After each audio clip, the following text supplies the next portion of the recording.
Good morning. Thanks for coming in to see us here at the agency, Joe. I'm one of the agency representatives, and my name's Sally Baker. Hi, Sally. I think we spoke on the phone, didn't we? That's right, we did. So, thank you for sending in your CV.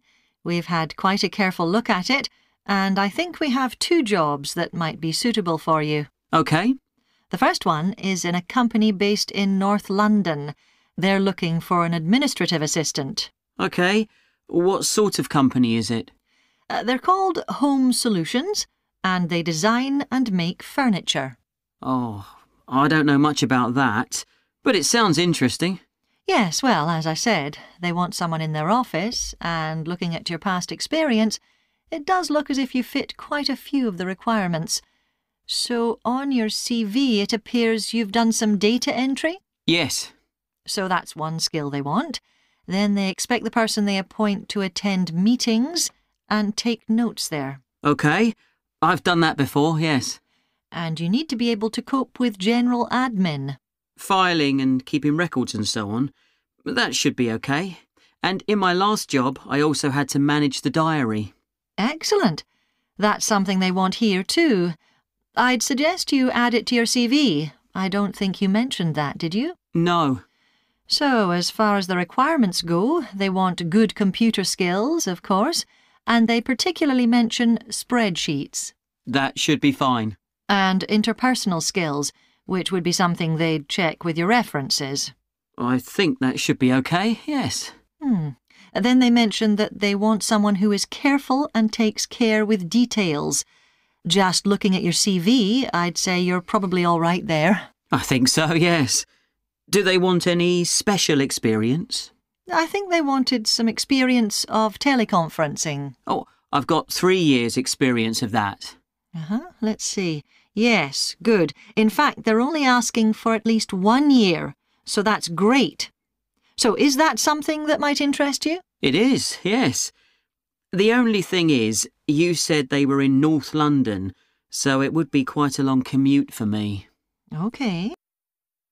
So the second position might suit you better as far as the location goes. That's for a warehouse assistant, and that's in South London. Yes, that would be a lot closer. And you've worked in a warehouse before, haven't you? Yes. So as far as the responsibilities for this position go, they want someone who could manage the stock, obviously, and also deliveries. That should be OK. You've got to keep track of stuff, but I've always been quite good with numbers. Good. That's their first requirement. And they want someone who's computer literate, which we know you are. Sure. Then they mention organisational skills. They want someone who's well organised. Yes, I think I am. And tidy? Yes, they go together really, don't they? Sure. Then the usual stuff. They want someone who can communicate well, both orally and in writing. OK. And for the last warehouse job I had, one of the things I enjoyed most was being part of a team. I found that was really essential for the job. Excellent. Yes, they do mention that they want someone who's used to that, yes. Now, when you were working in a warehouse last time, what sorts of items were you dealing with? It was mostly bathroom and kitchen equipment, sinks and stoves and fridges. So you're OK moving heavy things? Sure. I'm quite strong, and I've had the training. Good. Now, as far as experience goes, they mention they want someone with a licence and that you have experience of driving in London, so you can cope with the traffic and so on. Yes, no problem. And you've got experience of warehouse work. And the final thing they mention is customer service. I think, looking at your CV, you're OK there. Right. So, what about pay? Can you tell me a bit more about that, please? My guest on the show today is Alice Riches, who started the Street Play scheme where she lives in Beechwood Road. For those of you that don't already know, Street Play involves local residents closing off their street for a few hours so that children have a chance to play in the streets safely. She started it in her own street, Beechwood Road, and the idea caught on. And there are now street play schemes all over the city. So when did you actually start the scheme, Alice? Well, I first had the idea when my oldest child was still a toddler. So that's about 6 years ago now.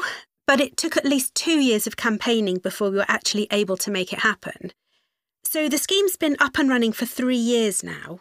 We'd love to be able to close our road for longer, for the whole weekend, from Saturday morning until Sunday evening, for example. At the moment, it's just once a week. But when we started, it was only once a month. But we're working on it. So what actually happens when Beechwood Road is closed? We have volunteer wardens, mostly parents, but some elderly residents too, who block off our road at either end. The council have provided special signs, but there's always a volunteer there to explain what's happening to any motorists. Generally, they're fine about it. We've only had to get the police involved once or twice. Now, I should explain that the road isn't completely closed to cars, but only residents' cars are allowed. If people really need to get in or out of Beechwood Road, it's not a problem as long as they drive at under 20 kilometres per hour. But most people just decide not to use their cars during this time, or they park in another street. The wardens are only there to stop through traffic. So can anyone apply to get involved in street play? Absolutely. We want to include all kids in the city, especially those who live on busy roads. It's here that demand is greatest. Obviously, there isn't such demand in wealthier areas where the children have access to parks or large gardens, or in the suburbs where there are usually more places for children to play outside. I'd recommend that anyone listening who likes the idea should just give it a go. We've been surprised by the positive reaction of residents all over the city, and that's not just parents. There are always a few who complain, but they're a tiny minority. On the whole, everyone is very supportive and say they're very happy to see children out on the street, even if it does get quite noisy. There have been so many benefits of street play for the kids. Parents really like the fact that the kids are getting fresh air instead of sitting staring at a computer screen, even if they're not doing anything particularly energetic. And of course, it's great that kids can play with their friends outside without being supervised by their parents. But for me, the biggest advantage is that kids develop confidence in themselves to be outside without their parents. The other really fantastic thing is that children get to know the adults in the street.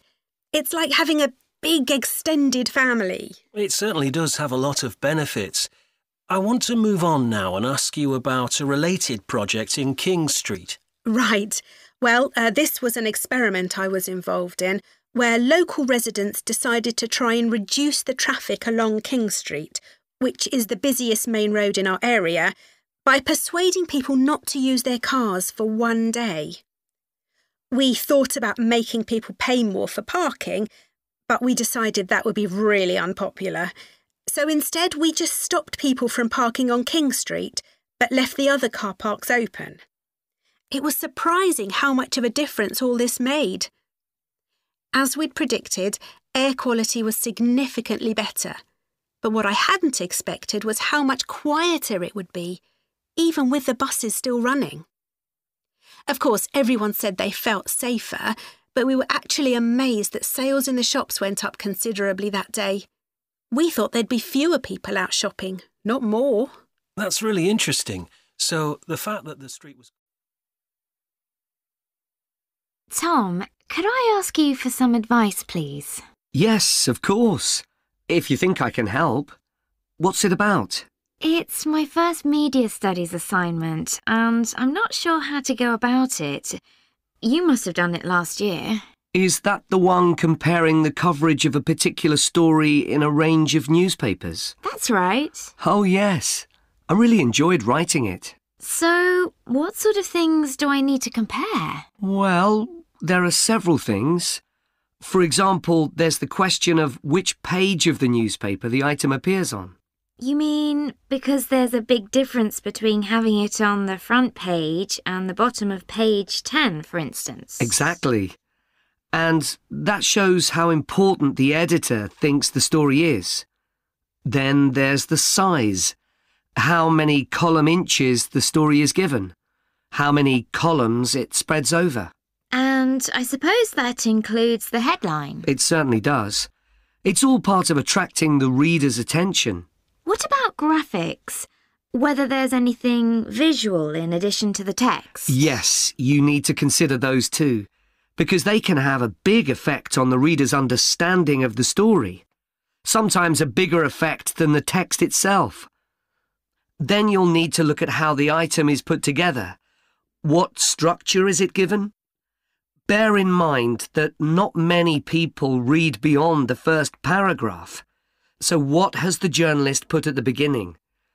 And if, say, there are conflicting opinions about something, does one appear near the end where people probably won't read it? And newspapers sometimes give wrong or misleading information, don't they? Either deliberately or by accident. Should I be looking at that too? Yes, if you can. Compare what's in different versions. And as far as possible, try and work out what's true and what isn't. And that relates to a very important point. What's the writer's purpose? Or at least the most important one, if they have several. It may seem to be to inform the public, but often it's that they want to create fear or controversy, or to make somebody look ridiculous. Gosh, I see what you mean. And I suppose the writer may make assumptions about the reader. That's right. About their knowledge of the subject, their attitudes, and their level of education, which means writing so that the readers understand without feeling patronised. All of that will make a difference to how the story is presented. Does it matter what type of story I write about? No. National or international politics, the arts, anything, as long as it's covered in 2 or 3 newspapers. Though, of course, it'll be easier and more fun if it's something you're interested in and know something about. And on that basis, a national news item would be worth analysing. I'm quite keen on politics, so I'll try and find a suitable topic. What did you choose for your analysis, Tom? I was interested in how newspapers express their opinions explicitly. So I wanted to compare editorials in different papers, but when I started looking, I couldn't find 2 on the same topic that I felt like analysing.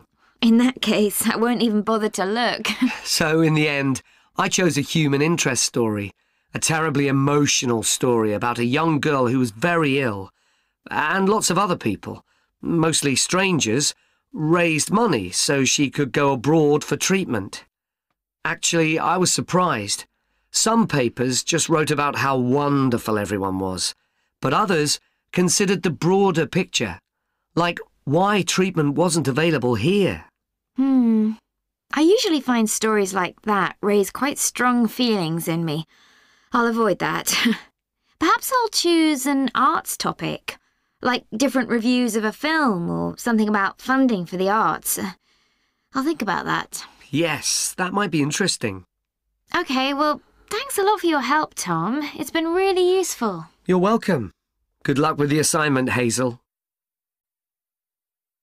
Nowadays, we use different products for personal cleanliness, laundry, dishwashing and household cleaning, but this is very much a 20th century development. The origins of cleanliness date back to prehistoric times. Since water is essential for life, the earliest people lived near water and knew something about its cleansing properties, at least that it rinsed mud off their hands. During the excavation of ancient Babylon, evidence was found that soap making was known as early as 2800 BC. Archaeologists discovered cylinders made of clay, with inscriptions on them saying that fats were boiled with ashes.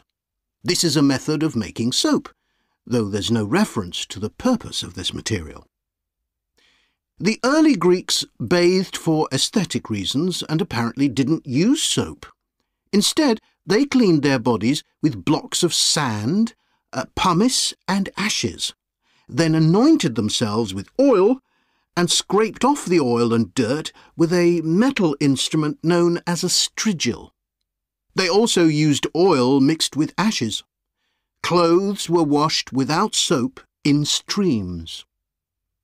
The ancient Germans and Gauls are also credited with discovering how to make a substance called soap, made of melted animal fat and ashes. They used this mixture to tint their hair red. Soap got its name, according to an ancient Roman legend, from Mount Sapo, where animals were sacrificed, leaving deposits of animal fat. Rain washed these deposits, along with wood ashes, down into the clay soil along the river Tiber. Women found that this mixture greatly reduced the effort required to wash their clothes. As Roman civilization advanced, so did bathing. The first of the famous Roman baths, supplied with water from their aqueducts, was built around 312 BC. The baths were luxurious, and bathing became very popular. And by the 2nd century AD, the Greek physician Galen recommended soap for both medicinal and cleansing purposes. After the fall of Rome in 467 AD and the resulting decline in bathing habits, much of Europe felt the impact of filth on public health. This lack of personal cleanliness and related unsanitary living conditions were major factors in the outbreaks of disease in the Middle Ages, and especially the Black Death of the 14th century. Nevertheless, soap-making became an established craft in Europe, and associations of soap-makers guarded their trade secrets closely. Vegetable and animal oils were used with ashes of plants, along with perfume, apparently for the first time. Gradually, more varieties of soap became available for shaving and shampooing, as well as bathing and laundering. A major step toward large-scale commercial soap-making occurred in 1791, when a French chemist, Nicolas Leblanc, patented a process for turning salt into soda ash, or sodium carbonate. Soda ash is the alkali obtained from ashes that combines with fat to form soap. The Leblanc process yielded quantities of good quality, inexpensive soda ash. Modern soap making was born some 20 years later, in the early 19th century, with the discovery by Michel Eugène Chevreul, another French chemist, of the chemical nature and relationship of fats, glycerine, and fatty acids.